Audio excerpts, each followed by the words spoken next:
Hey guys, welcome to Sandy Expeditions. So today Vic and I are just going to do a quick run through of our new Lotus 20.9 off-grid caravan trooper spec build. So we ordered this back in 2022 from the Sydney 4-Drive camping show. Took delivery last November in 23. So we opted for the Sandy Taupe 23 colour scheme. So that's a new graphics. There's probably new colours out now in 24, but this was new at the time. Waiting for sunshine. Ooh, waiting for sunshine. Waiting for sunshine. Ooh, waiting for sunshine. Waiting for sunshine. Ooh.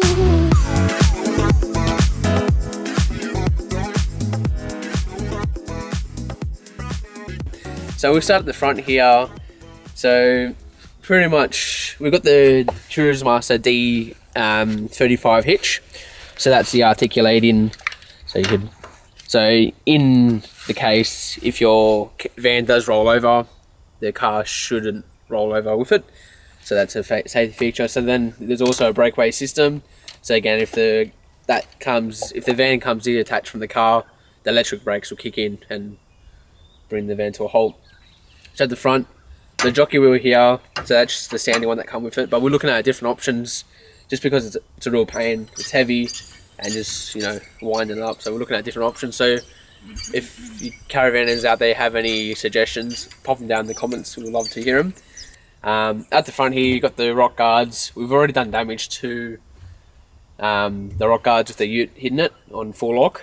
So we're looking at maybe removing this toolbox down the track to also reduce our ball weight and push everything back. But at the time it's alright. So we've got the two 9 kilo gas bottles up here. We'll work around this way. So it comes standard with an outdoor tap. So it comes handy, connect the garden hose, fill the dog bowls, and whatnot. Got the toolbox here. So on this side here, there's a divider wall halfway. So we keep our hoses, our chemicals for the toilet, wool chocks, air compressor, and just spare tools and parts in that one. Coming across here, we've got your 240 inlet, so for main, so if you're at a caravan park or at home, you can just plug it in there, and that's just the fuses for that. Got a light up here, and then in the tonneau boot here, we store our fishing rods, camping chairs, table. You got a little light under here as well. Just pop that one on. You got a little light in there, and then you got an outdoor light here, so that controls the front there. So that comes handy when you're pulling up at night. So flick them off. And then working our way across this way, we've got our instant gas water system. So that's continuous gas water. The only downfall of this system is it does take a while to heat up.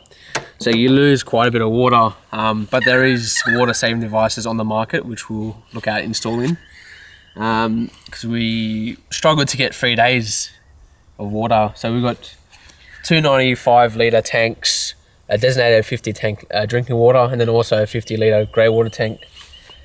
Got a external aerial, so if you're at home or caravan park, you just connect up the aerial if it's got that there. Outdoor shower here, and then your water tank fill up points. Come around here, we've got the under storage bunk, so we've got the bunks on this side, and that's the under storage. So we keep the dog fence in, the dog beds, and a bit of gear in there. Working our way around the back here. It's got the 2 jerry cans on the back, diesel cans, and then 1 spare tyre. We opted for the 1 just to try keep weights down a bit. But yeah. Also got the reverse camera up there, and then your rear light at the top there. So coming around this way. So we've got the global annex. We've got 3 lights, another light up the top there. Toilet cassette here. So when you empty that, that's on this side here.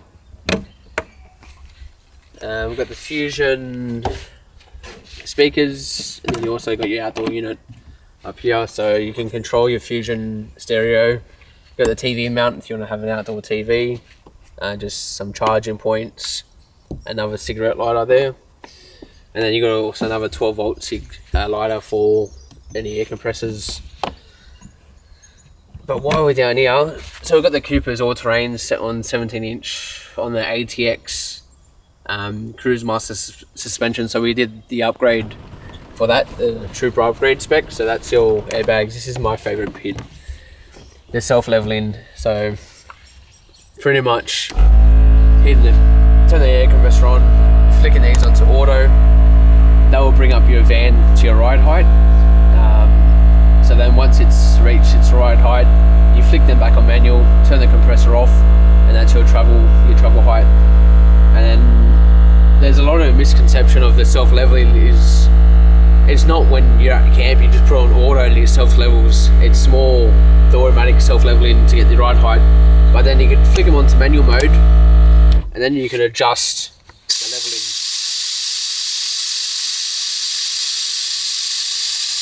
Come down now.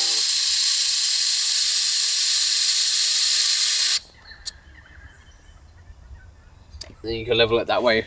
So I've gone through three levels because I keep on losing them, but I usually have a little level on the drawbar. They keep on going walkabouts. Just got your galvanized step here, outdoor table, a little light here, that comes in handy. You got a 240 outlet, so if you got a vac machine or a little induction cooker or any appliance, you can set it up on the table here. So if you catch any fish and you want to vac seal the fish or doing any meats or anything like that, you can set that up here, coffee machine, whichever. On the other side of the tunnel bit here, we've got our little baby weather. I've gone ahead and created a custom slide, and that's our little baby Weber here. So it's housed in there, and then you can just plug in your gas fitting. There's a gas fitting underneath the van here, so that just can plug in just like that. That's about it for the inside. For the outside, and then just the other side of the storage unit. And this is where we keep all the dog stuff, eggs, mats, anything that you want quickly get access to. I've got the rattle gun in there, just put the legs up and down. But that's it for the outside. But I'll hand over to Vic now, and she'll run you through the inside because that's not my domain. So let's have a look at the inside of the van. Before we do, I thought we'd have a look at the door. So you've got one hard screen door, and then you've got a fly screen.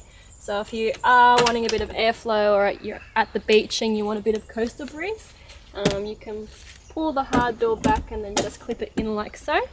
And then you've still got the fly screen to keep the bugs out. So walk on in. Wait for Nick as well.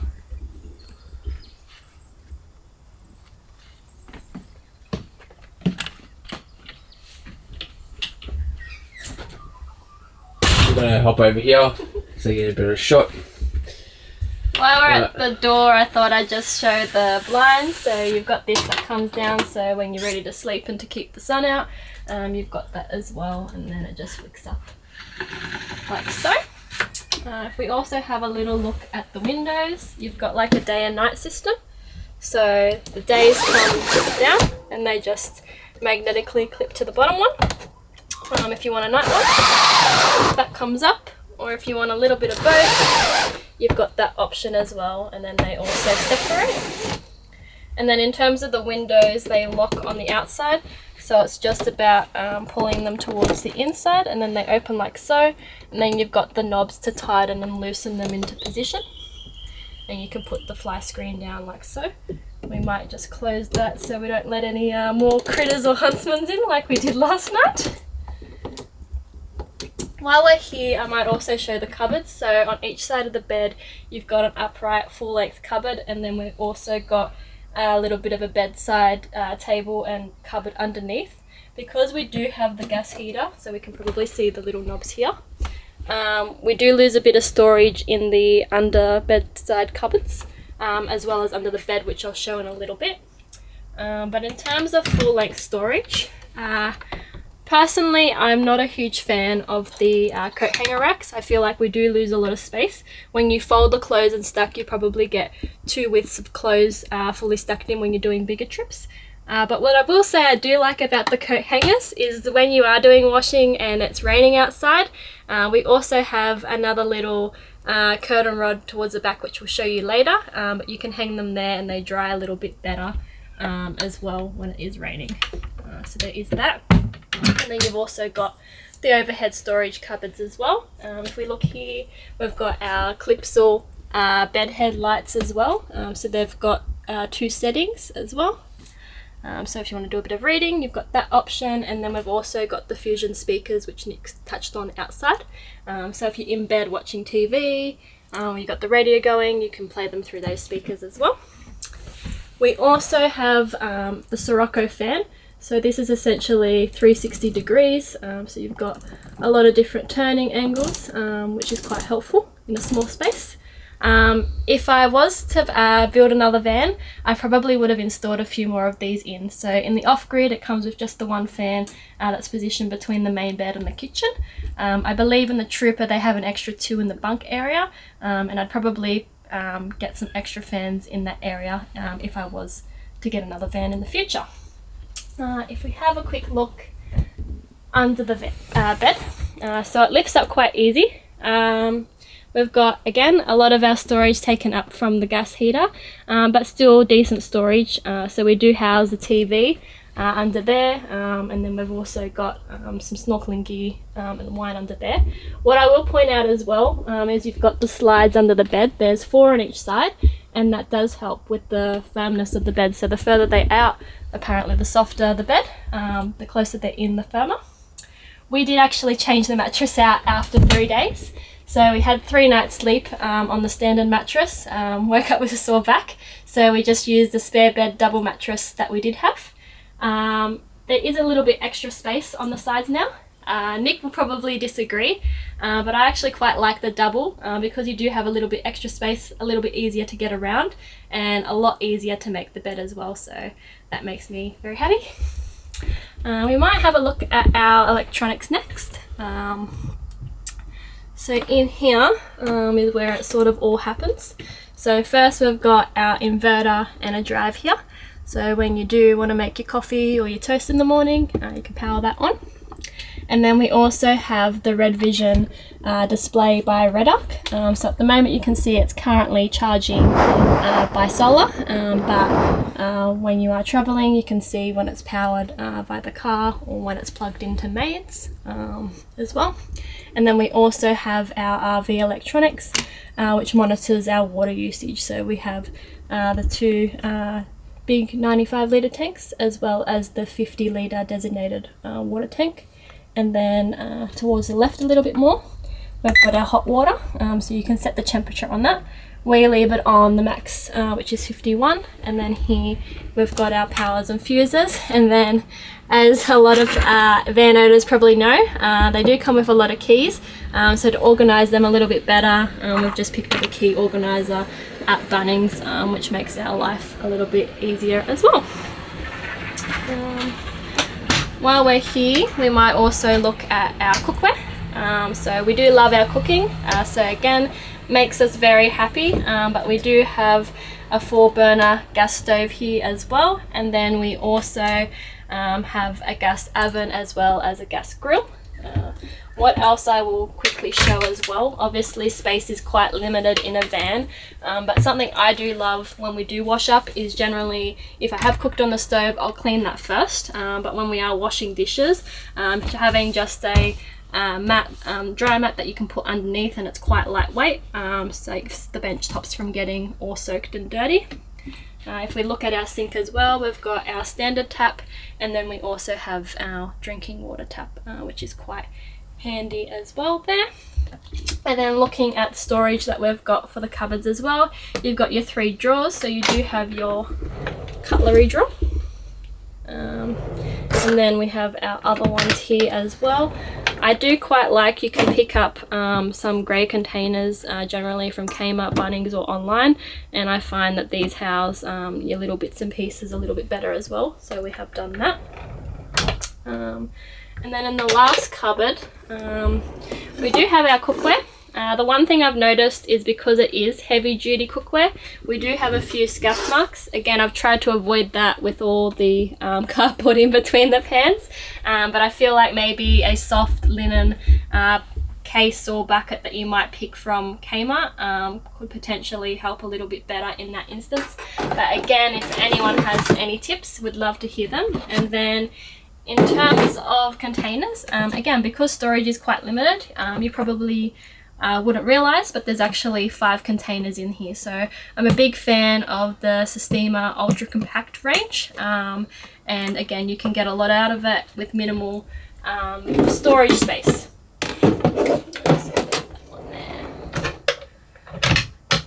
If we have a look, we've also got our microwave as well here, so again, don't think we need to touch too much on that, but we do have one. And then we also, Nick touched on the outside of our Fusion speakers, but we do have one inside as well, which you can see here.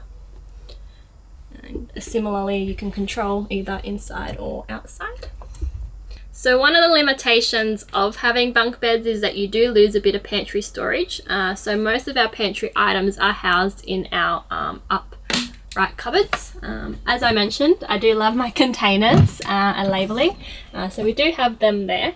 I did also put some non-slip mats to help with the corrugations, but as you can see, they do bubble up a little bit, and I find it's harder to pull them out quickly with the non-stick mats. So not a huge fan. I think if you pack it tight enough, you won't get that movement anyway. So I'll probably pull these out or look for a different option at the moment. And then if we turn to the lounge, under here is where our battery and inverter are housed. So we've got the 300 amp hour lithium battery, and then we've also got our 2000 watt inverter. And then we also actually house our Dyson cordless vacuum under here. A little bit tricky to get to, so I'd probably like to maybe house the Dyson under the bed, which is a little bit easier to get to, but that's something that we're looking at.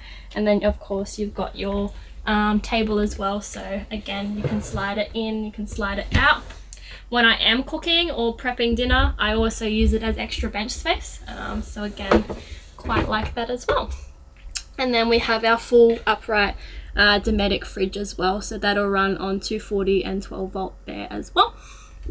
I might turn around. Get a bit tight in here. Then over here, as mentioned, this was something that we actually put in ourselves. So we put in our curtain rod, and then we put in a curtain as well. So we don't have kids at the moment, but we thought, you know, if they want to go to bed early and we still want to work, at least we can block this area. Or when we are in the bathroom, if we want a little bit of extra space to get ready, then you've still got that as well. There, as mentioned, we don't have any fans in the bunks, but we do have the clip-style lights, and there's also the USB ports there as well. And then before we hop in the bathroom, maybe we'll have a look down here. So we do have our little 3.5 kilo front loader washing machine. It doesn't house a lot, and it does use quite a bit of water. Some tips we've heard from other caravan owners is to potentially do a half cycle, so you're using a little bit less water. So potentially that might be an option. But something else that we noticed, because it is only 3.5 kilos, our big bath towels that we've got in here, again a bit of a tight space. You could only fit the 2 of them in the machine, and that's literally it. So again, might be looking at some thinner, quicker drying towels in the future as well.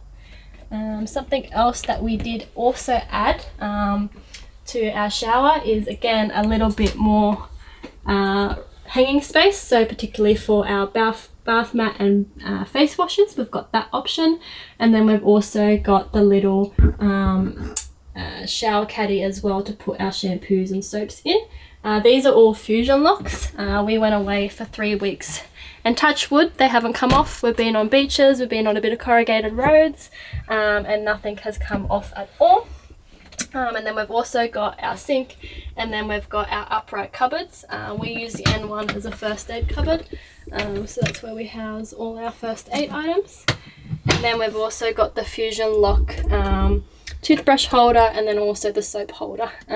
What I did find is it holds it quite well, but again, on corrugated roads, I think as a safety feature you'd probably just want to put that maybe somewhere a little bit safer so it doesn't spill open. And then in here as well you've got your full length cupboards, so if you've got a toilet brush, I have seen toilet brush holders as well, so if you wanted to do a Fusion lock for them you probably could. And then you've got that storage under there as well. But I think that's pretty much a wrap. The only thing maybe we did miss, we've got the little bit of the skylights here. We've got our Dometic air conditioning, so we've got hot and cold as well. But as mentioned, we did also opt for the gas heater to save a little bit of power. And then something else that we did also put in was a little key holder here, which is right near the door, so it makes it easier to grab. And something else that I have seen as well, it is a little bit hard because of the cupboard height to get a full length bin, but we do have the easy storage bin from Bunnings, which fits quite well in there. And I think if you wanted an extra bin you probably could put one in the bathroom as well, or have one on the outside of the van. But I think that's a wrap. That's it.